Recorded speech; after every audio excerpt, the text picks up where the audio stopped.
ધારી નવાપરા પટેલવાડી ખાતે Amreli project director આત્માની કચેરી દ્વારા પ્રાકૃતિક ખેતી પરિસંવાદ પ્રદર્શન કૃષિ મેળાનું આયોજન હાથ ધરવામાં આવ્યું હતું। આ કૃષિ મેળામાં ધારી તાલુકાના મોટા ભાગના ખેડૂતો હાજર રહ્યા હતા। પ્રાકૃતિક ખેતીની અસર અને તેનાથી થતા વિવિધ ફાયદાઓ વિશે કૃષિ વિભાગના તજજ્ઞો દ્વારા ખેડૂતોને વિશેષ સમજણ આપવામાં આવી હતી। ત્યારે આ કાર્યક્રમ અનુરૂપ બહારથી આવેલા આમંત્રિત મહેમાનોનું સ્વાગત કરવામાં આવ્યું હતું। ધારીના અધિકારીઓ, પદાધિકારીઓ તેમજ ધારીના નામાંકિત વ્યક્તિઓએ આ કૃષિ મેળામાં હાજરી આપી હતી। ત્યારે સરકારના અલગ અલગ ડિપાર્ટમેન્ટના ઘણા સ્ટોલ પણ ખેડૂતોના પ્રદર્શન માટે ખુલ્લા મૂકવામાં આવ્યા હતા।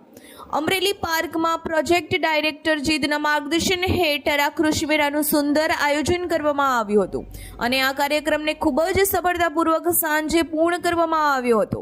Reporter Damor વનરાજભાઈ, DT news live 24 ધારી।